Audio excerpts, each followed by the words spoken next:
Hello everyone, कैसे हो भाई? क्या हाल चाल है आप सभी के? आई होप सब अच्छे होंगे और आप सबकी तैयारी बढ़िया चल रही होगी। एग्ज़ाम आपके सामने है। फॉर्म कब आने वाले हैं? दिल्ली पुलिस का आपको पूरा शेड्यूल पता लग चुका है। एसएससी का कैलेंडर आप सभी ने देख लिया होगा।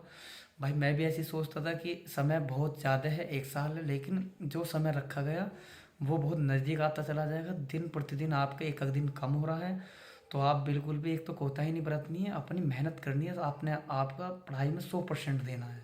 सबसे पहली बात, जब मैं भी तैयारी कर रहा था तो मैं भी सोचता था कि अभी तो बहुत सारा टाइम है कि कर लेंगे, लेकिन बाद में वो प्रेशर राइज होता है कि अभी मेरा ये चीज़ कवर नहीं हुआ, वो चीज़ कवर नहीं हुआ। तो ऐसी चीज़ें हमारे सामने नहीं आनी चाहिए। मेन चीज़ है आपको एक गाइडेंस मिल रही है। हमारे साथ में ऐसी गाइडेंस भी नहीं थी, तो गाइडेंस आपको मिल रही है, बहुत बहुत अच्छी बात है भाई।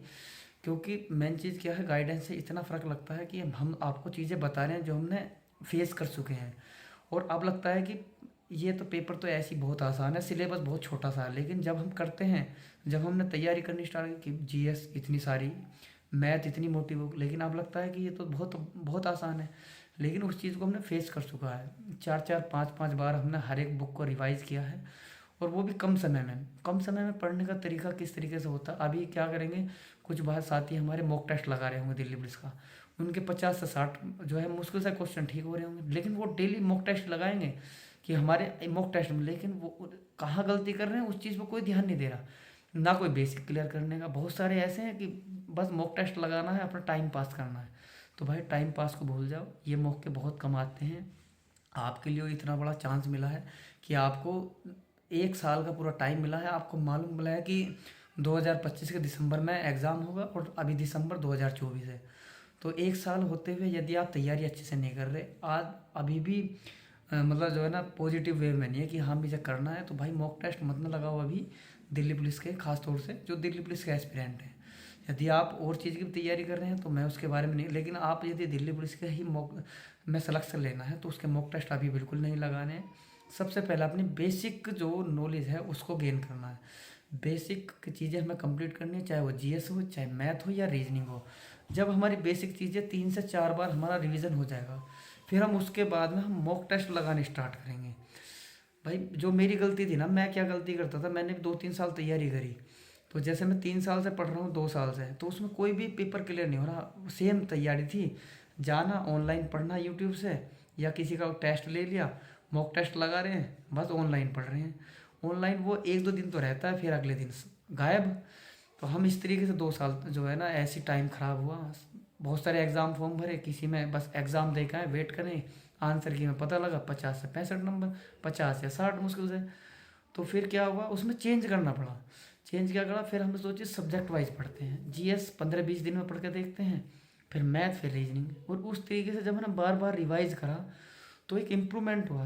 और जब हमने मॉक टेस्ट लगाए 2 3 बार रिवीजन करने में, तो पता लगा 60 से 70 के बीच आने लगा मॉक टेस्ट में स्कोर। तो वही गेन हो रहा है।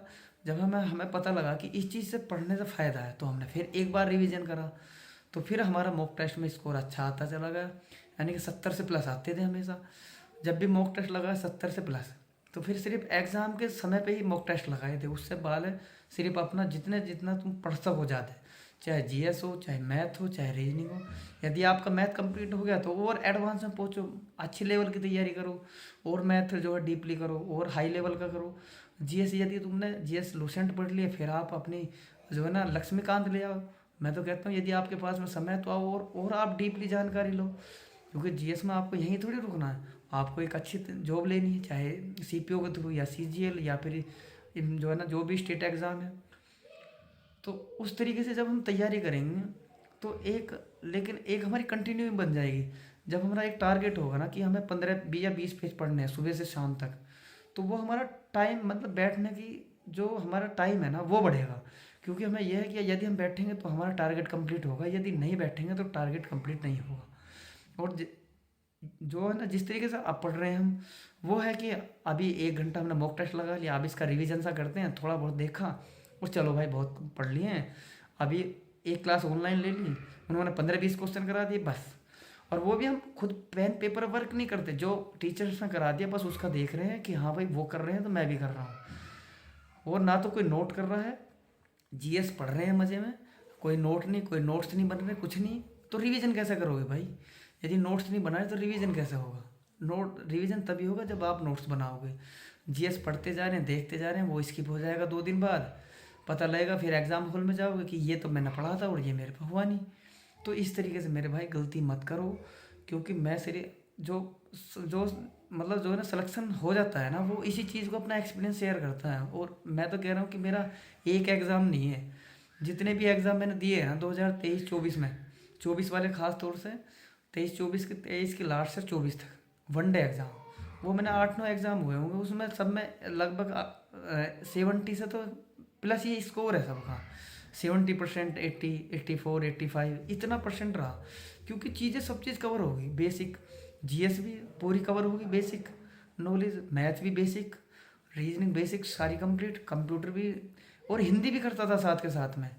भाई जो है इंग्लिश तो करता नहीं था, लेकिन सीपीओ के दौरान इंग्लिश भी की 2022 वाले में, उसमें फाइनल आउट हुआ। तो भाई इस चीज़ को तो आप देख के चलो, इंग्लिश भी करी, हिंदी भी करी, जीएस भी करी, कंप्यूटर भी करा, लेकिन कर आप भी सकते हो। लेकिन सबसे पहले आपको बेसिक चीज़ें करनी होगी, जो मैथ, रीजनिंग और जीएस है। कंप्यूटर आपका एक छोटा सा पार्ट है, उसे आप 15-20 दिन में कर सकते हो। हिंदी है, उसे आप 2 महीने में कर सकते हो। लेकिन मैथ, रीजनिंग, जीएस को आपको कंटिन्यूटी चाहिए, और जो कंटिन्यू करता रहता है ना, उसे सफलता भाई मिलती है। हो सकता है एक बार में आप चूक हो जाए, दूसरी बार में आपको सफलता ज़रूर मिलेगी।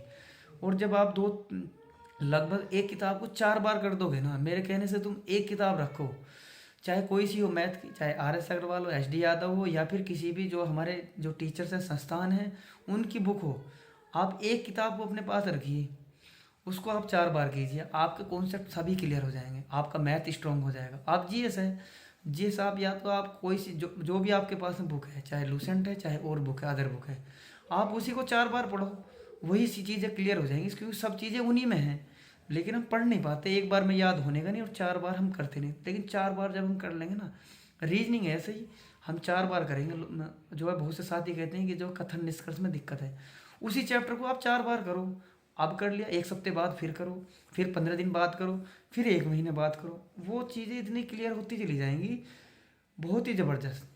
और अपने छोटे छोटे जो है ना, जो भी फॉर्मूले हैं, कुछ भी है, अपने जहाँ तुम स्टडी टेबल है वहाँ लगा लो, सुबह शाम में वो रिवाइज कर दिया। एक मैप ले आओ आप, जो है मतलब एटलस वाला मैप ले आए, उसमें पूरा वर्ल्ड का है, जो है ना, अरे जो आपका मैप है वर्ल्ड का भी है और इंडिया का भी है, उसमें आपका जो है ना भौगोलिक भी है, और जो है ना आपका पॉलिटिकल भी है, दोनों तीनों मैप ला के लगा दो। उसमें देखो छत्तीसगढ़ कहाँ है, झारखंड कहाँ है, तमिलनाडु कहाँ है, और कौन जो है ना, और जो पूरी कंट्री का, यूक्रेन कहाँ है, रसिया कहाँ है, आपका जो है ना इंडोनेशिया कहाँ है, मालदीव कहाँ है, कहाँ कौन कौन सी लाइन जो है किस किस जो है ना देशों को जो है क्रॉस कर रही है, कर्क रेखा कहाँ है, मकर रेखा कहाँ है, कहाँ, तो हर चीज़ें तुम्हें जब आप विजुअली करोगे ना, कि सामने देखोगे कि हाँ भाई जो है साउथ अफ्रीका तो वहाँ है, और अमेरिका वहाँ चला गया, यूरोप यहाँ से यहाँ फैला हुआ है, अटलांटिक सागर यहाँ तक है, तो बहुत चीज़ें क्लियर होती चलेंगी भाई। यही क्वेश्चन आते हैं, लेकिन आपको पूरा जब आप अपने स्टडी टेबल में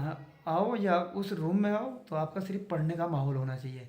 इस तरह आप क्रिएट कर दो। मेरा एक रूम था जहाँ हम पढ़ते थे ना घर आके, उसमें बैठने के बाद ही बस ऐसा मन करता था कि भाई उसमें हमने इस तरीके से सारे मैप वैप लगा के कि हाँ भाई अब तो इसमें आगे चेयर ली अपने स्टडी टेबल पर कि पढ़ना ही पढ़ना है, लाइब्रेरी में गए तो वहाँ पढ़ना ही पढ़ना है। इस तरीके से जब आपका माहौल रहेगा तो बहुत ही बढ़िया है भाई। यार एक चीज़ और, लाइब्रेरी में किसी से भी दोस्ती मत करो, ज़्यादा दोस्ती करोगे तो आपका नुकसान होगा।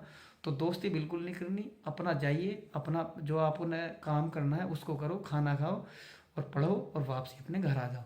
जितनी ज़्यादा जो है दोस्ती करोगे उतने ज़्यादा आपका लॉस होगा, क्योंकि आप बातचीत भी करोगे, विभिन्न जो है ना मुद्दे होंगे उन पर डिस्कस करोगे, तो कोई फ़ायदा नहीं, सिर्फ और सिर्फ आपका नुकसान होने वाला। तो भाई ये मेरी सलाह थी थोड़ी सी, तो आप इसे बिल्कुल मानो। तो धन्यवाद दोस्तों, जय हिंद, जय भारत।